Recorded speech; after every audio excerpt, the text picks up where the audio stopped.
नमस्कार दोस्तों, मैं धार्मिक वाला। आप देख रहे हैं अभी 10-12 दिनों पहले ताउते नाम का संकट तूफान गुजरात से टकराया था। सौराष्ट्र के महुआ और पोरबंदर के बीच में से वह निकला था। कई घरों के चिराग बुझ गए तो कई घर खुद तबाह हो गए हैं। उसमें ज्यादातर नुकसान कृषि क्षेत्र में हुआ है। 1200 करोड़ का आंकड़ा सामने आया है। उसी में बागायती पाक को सबसे ज्यादा नुकसान हुआ है।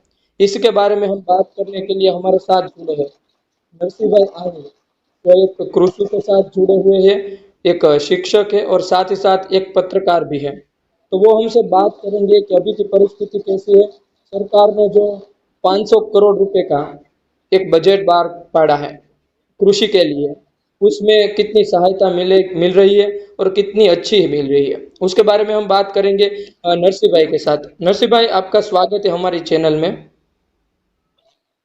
हाँ, मैं आपको पहले यह पूछना चाहूँगा कि अभी वर्तमान में किसानों की स्थिति कैसी है सौराष्ट्र में और गुजरात में देखे जाए तो? सौराष्ट्र में बात करिए तो तावते मौसम से काफी किसानों की हालत बहुत खराब है। क्योंकि मैंने यहाँ पर सौराष्ट्र में देखा जाए तो 5 जिले है, उसमें गिर सोमनाथ, जूनागढ़, अमरेली, भावनगर और बोटाद। इस 5 जिले में देखा जाए तो किसानों को घर में भी परेशान है और खेत में भी इतना परेशान है।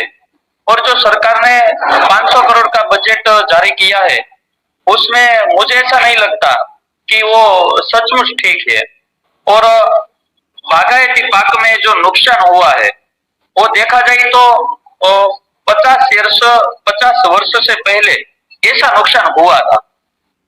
इसके इससे भी ज्यादा पिछले 50 साल से जो बात करिए तो 50 साल से भी ज्यादा नुकसान इस तावते मौसम से हुआ है।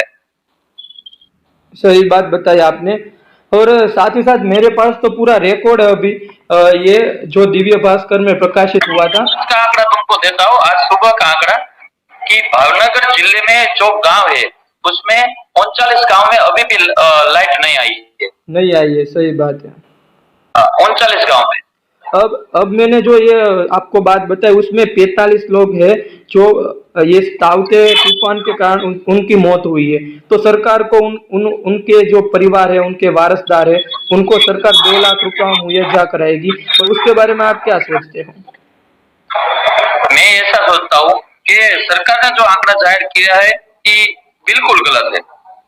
500 करोड़ में कुछ भी नहीं आता। मैं तुमको एक हड़वद की घटना बताता हूँ कि हड़वद में अजीतगढ़ गांव है।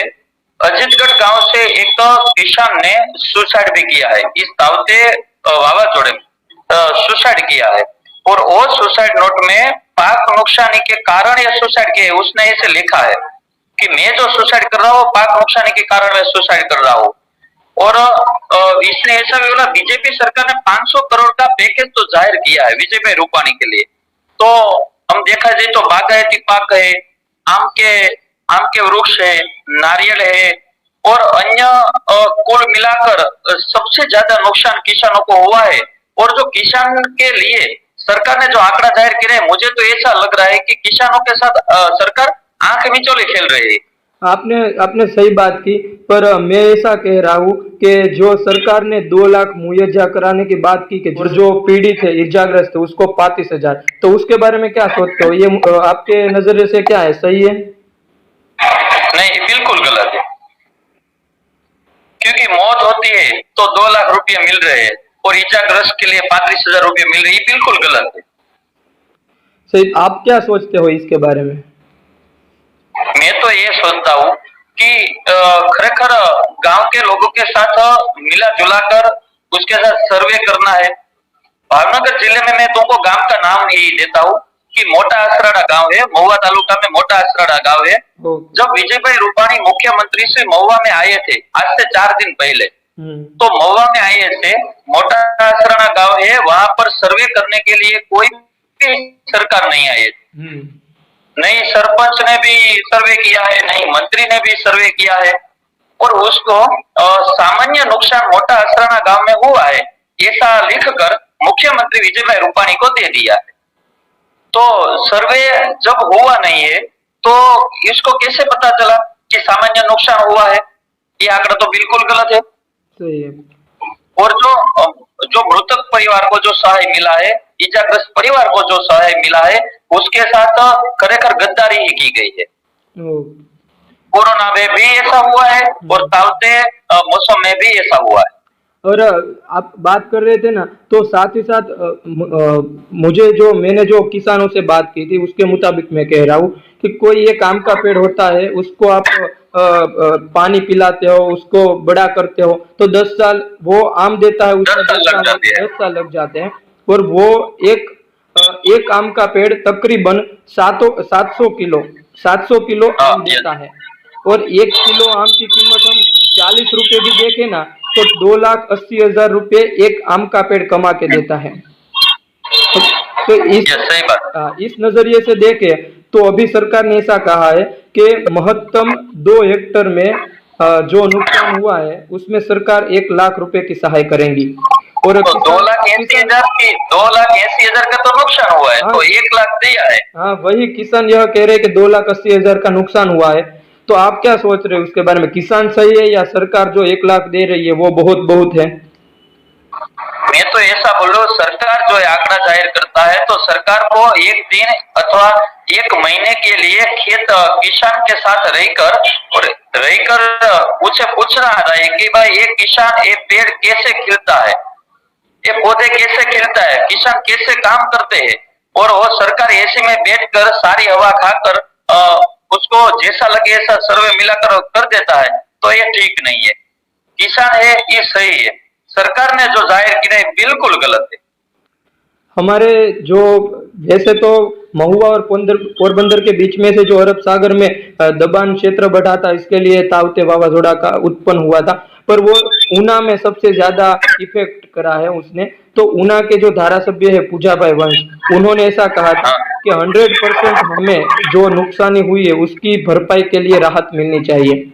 साथ ही साथ परेश दानानी जो अमरेली के धारासभ्य है और विरोध पक्ष के नेता। नेता है, उन्होंने भी कहा है, हार्दिक पटेल ने भी कहा है, विपक्ष ने अपना पूरा प्रयास किया है। तो इसके बारे में आप क्या सोचते हो? मैं तो ऐसा सोचता हूँ कि लोकशाही देश है, तो लोकशाही देश में आम जनता या बड़ी जनता सभी का निरीक्षण करके इसको कोई आयोजन करना पड़ता है सरकार को, और सरकार ये नहीं कर रही है। इसके लिए ये कोरोना है या तावते मौसम है, उसमें नुकसान आम जनता को ही हुआ है। ये आम जनता का कोई प्रश्न सुन नहीं पा रहा है।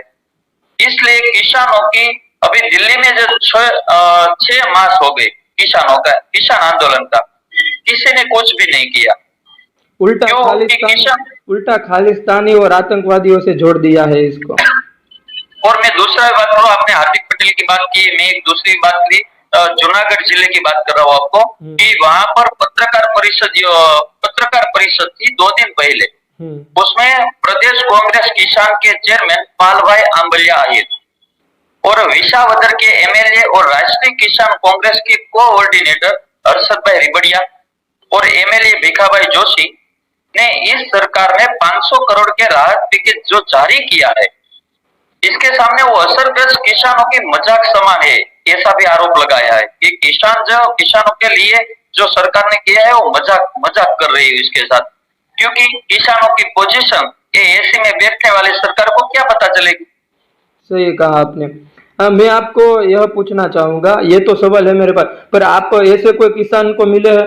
क्योंकि अभी मेरी आपके साथ फोन में बात हुई थी, तभी आपको एक आदमी मिल रहा था और वो आपको बता रहा था कि किसान जो है उनके गांव के, उनको खेती में बहुत नुकसान हुआ है। तो ऐसे आपके ध्यान में आया हो, आपने आपने खुद सुना हो या देखा हो कि ये ऐसी घटना हुई है और ऐसी स्थिति है, आप वो कुछ घटना बताइए। हाँ हाँ, मैं वो मोटा खुटोड़ा गांव मैंने लाइव नजरों नजर देखा है। मोटा खुटोड़ा गांव में हड़िया भाई करके कोई भाई है, उसके खेत में मैं गया था। उसको 15 से 20 बीघा की बागायत खेती है, पूरे के पूरे खेती साफ हो गई और उसको बोलते हैं कि भाई तुमको 2 लाख रुपये मिलेंगे, तो ये कैसे कैसे पता चलेगा ये 2 लाख में क्या होगा। सही कहा। और काफी किसानों आत्महत्या कर रहे हैं। तो इसके कारण ये है कि कोई इसका प्रश्न नहीं समझ पा रहा है। सही है। और आपने आपने जो बताया कि प्रश्न नहीं समझ रहा, पर आपको ऐसा नहीं लग रहा, उसमें कई लोग ऐसा कह रहे हैं कि बहुत अच्छा किया सरकार ने। किसानों की एकता नहीं है, बहुत बड़ा प्रश्न है। किसानों की एकता कभी नहीं होगी। इसका भी एक कारण है कि किसानों जो फल फलादि उत्पादन करता है, तो ब्याज वगैरह पैसे लाकर मार्केट में से पैसा लाकर करता है, और 6-7 महीने की मुद्दत होती है, तो फल फलादि बिकते हैं, तो उसमें से उसे पैसा वापस करना पड़ता है। किसानों की इसलिए एकता कभी नहीं होगी, किसानों एक नहीं होगा कभी भी। और इसके लिए किसानों को 1-1.5 साल के लिए अनाज का जत्था ढेर सारा रखना पड़ेगा, तो किसानों की एकता रहेगी। और मैं बात कर रहा हूँ कि इसके अलावा तावते मौसम में जो अभी तक 50% किसानों ऐसा बोल रहे हैं कि ये सही है। इसका एक कारण है कि जो किसानों कुछ ऐसा मान रहे हैं कि 500 करोड़ रुपए है हमारे पास, तो कभी कितना बड़ा पैसा आएगा, मगर उसको ये नहीं पता कि 500 करोड़ में से 50 लाख को बांटना है। सही है, आपने बहुत सही बात कही।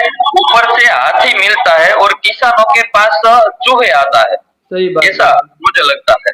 5 लाख बागायती पाक के जो पेड़ होते हैं वो 5 लाख गिर चुके हैं अभी, जो तकरीबन सर्वे निकाल। और सर्वे क्या है, अभी तो आगे भी निकलता जाएगा, पर जो प्राथमिक सर्वे था उसके बारे में हम बात करें। पर आपको अभी मैं आपसे बात कर रहा हूं ना, तो आपके पहले मैंने कई किसानों के साथ भी बात की थी, तो वो ऐसा कहते हैं कि ये पैसे की तो बात कर रही है सरकार, पर ऐसा मिलता है नहीं मिलता, कैसे मिलता है, उसके बारे में कई असमंजस होती है। तो उसके बारे में आप क्या कहेंगे? कुछ खेडूतों ने तो मुझे ऐसा बोला है कि हमारे यहाँ पर अहमदाबाद से सर्वे करने के लिए आया था, मगर हमारा बैंक अकाउंट नंबर तो नहीं लिया, तो कैसे पैसे डालेंगे? घर पे सर्वे करने के लिए आया था, किसी का बैंक अकाउंट लिया है और किसी का बैंक अकाउंट नहीं लिया है, तो कैसे पैसे जमा करेंगे वो लोग? और दूसरी बात ये बोलूं तो हमारा जो कोई कोई व्यक्ति का घर गिर जाता है, रहने का घर गिर जाता है, तो उसको रिपेयरिंग तो करेंगे तुरंत ही, क्योंकि उसमें उसको रहना है, इसके बाल बच्चे को रखना है। तो तावते मौसम जो 18 और 19 तारीख को आया था, तो उसके बाद 10 दिन के बाद सर्वे करने के लिए आए, तो उसका तो कोई मतलब ही नहीं ना। सही बात है। तुरंत सर्वे होता है तो उसको खरेखर पता चलेगा सरकार को कि भाई कितना बड़ा नुकसान हुआ है, और 10 दिन के बाद तो सभी रिपेयर हो जाएंगे। और बाद में सरकारी बोलेंगे भाई तुम्हारे यहाँ पर तो ठीक है। सही बात। तो मैं बोलूंगा, मैं तो खुलेआम बोलूंगा कि सरकार किसानों के साथ आंख मिचौली ही खेल रहा है। इसी बात पे मुझे अभी जो हमने सवाल आपको किए, बात की है, मैं आपके नजरिए से जानना चाहूंगा कि अगर तो उसमें सहाय देनी ही है सरकार को, तो कैसी दी जा सकती है, आप बताइए। मेरा मंतव्य मुझे ऐसा लग रहा है कि सरकार को जो खरेखर किसानों को पैसा देना है, किसानों के नुकसान की भरपाई करनी है, तो वो उसकी ही टीम लेकर हर गांव में भेज देते हैं। 5 जिले में काफी भारी नुकसान हुआ है। मैंने 5 जिला का नाम ही बोला है कि भावनगर है, गिर सोमनाथ, जूनागढ़, अमरेली और बोटाद। ये 5 जिले में हर गांव में तुरंत ही उसको टीम भेजनी होती, और पक्का सर्वे तभी उसको मालूम पड़ता। तो पक्का सर्वे का आंकड़ा निकाल कर वो कदाच बाद में आंकड़ा जाहिर करता तो योग्य लगेगा। और वो बिना सोच समझ कर आंकड़ा बड़ा दे दिया, 500 करोड़ का नुकसान हम भरपाई करेंगे, सरकार ने ऐसा बोल दिया, मगर हमको खबर है, तुमको और हमको खबर है कि 500 करोड़ का 50 लाख में बांटना है, तो वो कम ही रुपया आएंगे। सही बात। हमारे साथ जुड़े थे महुआ से नरसिंह भाई आहिर। वो शिक्षक भी है, साहित्यकार भी है, पत्रकार भी है, और सबसे पहले वो किसान भी है। उन्होंने अपनी बात साझा की, और अब देखना यही है कि आगे के वक्त में ये 500 करोड़ का राहत पैकेज कितना कारगर साबित होता है।